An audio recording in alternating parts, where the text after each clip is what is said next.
di sekitar sirkuit kembali diturunkan. Di tengah hujan deras, sang pawang kembali melakukan ritual dan membuat hujan mereda. Hah? Apa itu? Aku nggak salah lihat kan? Keren! Baru kali ini aku lihat event internasional melibatkan kearifan lokal. Kalian mengerti kan maksudku? Itu loh pawang hujan. Sebentar. Tapi kok hujannya belum berhenti? Apa dia gagal? Jangan malu-maluin dong. Oh, dia berusaha naik hujan.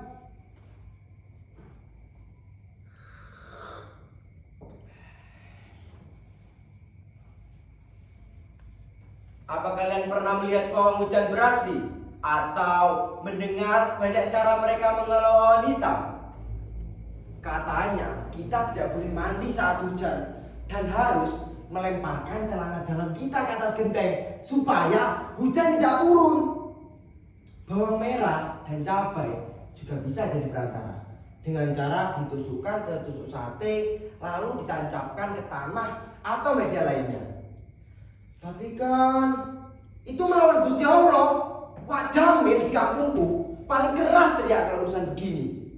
Katanya itu sama saja melawan apa-apa yang sudah ditentukan Tuhan. Sangat sensitif menurutku. Apalagi kalau aku tulis di media sosial. Dijamin jempol netizen lebih gesit daripada kecepatan kuda. Contohnya saja kemarin waktu aku mengomentari penampilan idola yang jasnya sedikit miring. Bukannya komentar balasan ku dapat dari idola, tapi dari netizen yang fanatik, rela membela idolanya mati-matian. Bahkan saya pernah kata-kata loh. Menurutku, kekuatan politik bisa dipengaruhi oleh jempol netizen. Aku yakin pasti pawang hujan ini bisa viral gara-gara netizen. Andai saja netizen diberikan keterbatasan akses untuk berkomentar, pasti tidak seheboh ini.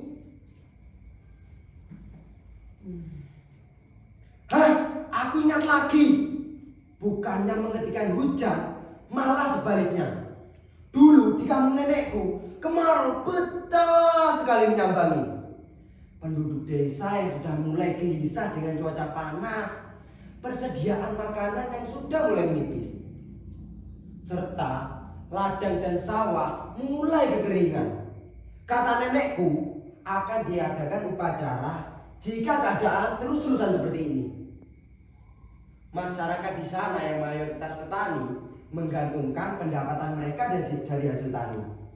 Kau bisa bayangkan kan, jika panen gagal melulu sedangkan kehidupan hidup terus mendesak.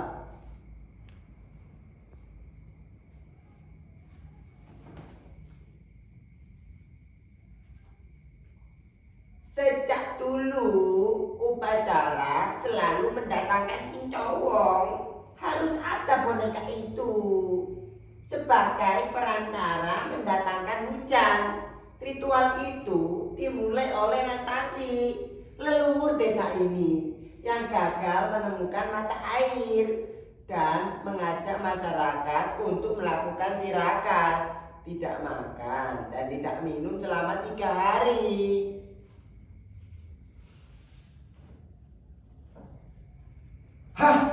Aku ingat lagi. Aku pernah melihat upacara itu saat umurku masih kecil.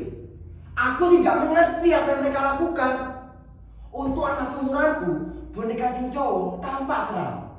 Aku pernah dikejar boneka itu. Katanya, boneka itu mengejar orang-orang yang tidak percaya pada ritual itu. Cincowong bilguna bil lembayu salalala langgut te angedani ayah panganten anyar. Begitu sedikit cuplikan dari nyanyian sinden. Para penabuh memainkan alatnya. Ada yang memukul buyung dengan kipas yang terbuat dari anyaman bambu, dan ada yang memukul bokor yang terbuat dari kuningan dengan 2 buah ruas kayu. aku dan kakakku menikmati musik yang tercipta dari pukulan bokor, nyanyian sinden, dan sedikit gerakan mereka terasa menggugah. Menurut teori, mendengarkan musik bisa mempengaruhi kesehatan fisik dan mental. Pikiran jadi lebih tenang, rasa sakit berkurang, dan energi dalam tubuh dapat tersalurkan. Menurut kalian, bagian apa yang paling berpengaruh saat mendengarkan musik? Menurutku, alunan irama pada musik itu, semua jenis musik. Kata kakakku, orang bisa jadi tren saat bermain musik. Asik bukan? Musik yang tercipta pada ritual itu membuatku berada di dunia lain. Ibu Nawita sebagai gundu berdiri di tengah-tengah halaman. Tanpa olehku, ia memangku boneka dan berjalan ke tempat ritual yang sudah digelar sesajen, cerutu, kembang 7 warna, tumpeng kecil, dan masih banyak yang tak dapat kuingat semuanya.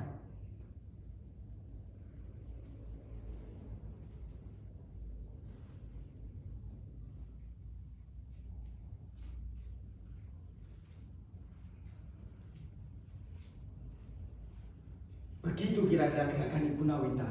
Berjalan dari ujung sini sampai ujung sana, bolak-balik selama 3 kali. Ibu Nawita menghadapkan Cincowong ke depan cermin yang dipegangi oleh asistennya. Boneka Cincowong harus disisir supaya rapi rambutnya. Bidadari lagi teka, bidadari lagi teka, jak rujak ranti kami junjang kami loko, pajulo julo temu bumiring mandi loko.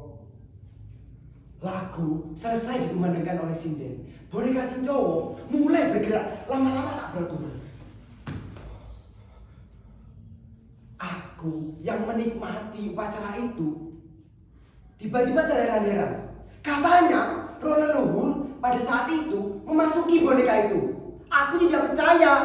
Bagaimana bisa masuk begitu?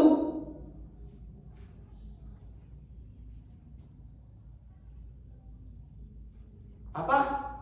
Kalian bilang apa? Tidak. Waktu itu aku masih kecil. Mana mengerti hal semacam itu. Sekarang, gimana sekarang? Penasaran ya? Kalian kepo. Waktu itu aku berbisik kepada kakakku. Kakak, ritual ini tampak aneh dan tidak masuk akal. Lalu aku iseng komat kami. Cincowong, bulu canting awak bubu. Cincowong, kepala canting badan bubu. Tiba-tiba boneka itu mengejarku. Matanya menyeringai, tatapannya tajam. Nenek, tolong, kakak, tolong aku. Aku seperti bisa mendengar boneka itu berbicara. Hei bocah, berani-beraninya kamu mengolok-olok aku.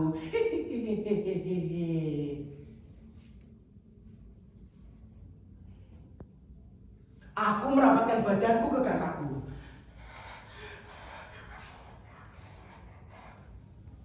Nenek yang berada di teras halaman langsung menghampiriku.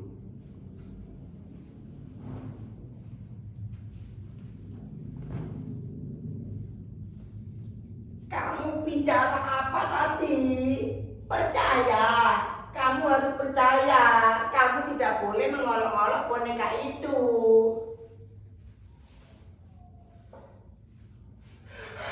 Tapi ampun ampun Cincowong.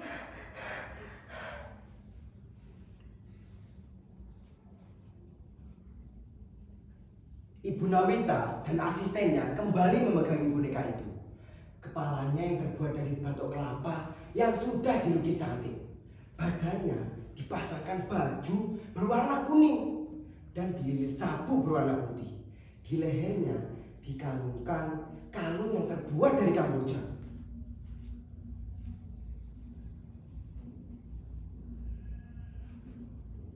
Malam itu tampak mistis ketika boneka Cincowo mulai bergerak dengan sendirinya. Ritual itu diakhiri dengan saweran bunga Kamboja yang dicipratkan ke penonton. Hujan! Hujan! Hujan!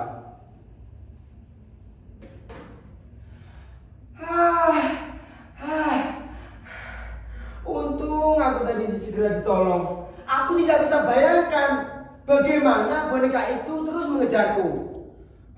Mulai saat itu aku kapok mengolok-olok ritual yang tidak masuk akal. Ya, kita harus percaya penuh kepada Tuhan. Tapi Tuhan juga menciptakan makhluk yang tidak kasat mata. Masih banyak adat yang dilakukan oleh masyarakat, tapi sudah mulai berkurang orang melestarikannya dengan alasan zaman sudah mulai modern.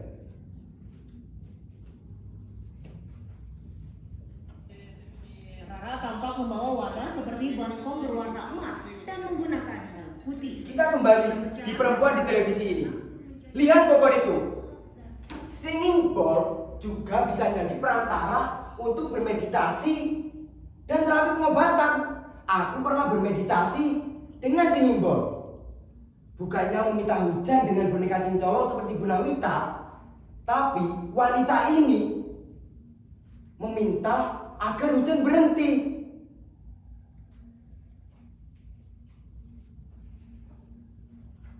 Lihat-lihat, ada pembalap menirukan aksi pawang hujan. Berita viral ini. Ya, kalian boleh percaya atau tidak. Cuaca memang bisa diprediksi. Sepertinya pawang hujan memiliki kemampuan khusus yang diturunkan. Seperti Bu Nawita yang ternyata keturunan Rantasi. Perempuan keras kepala mengajak masyarakat mencari sumber mata air. Kemudian ia melangsungkan upacara ritual dengan boneka Cincowo. Ada satu rahasia yang baru ku ketahui kemarin sebelum nenek meninggal. Ternyata nenek adalah keturunan Rantasi. Menjadi pundu juga pernah ia lakukan sebelum digantikan oleh Bu Nawita yang dirasa lebih kuat kebatinannya. Menurut bisikan batin yang diperoleh nenek,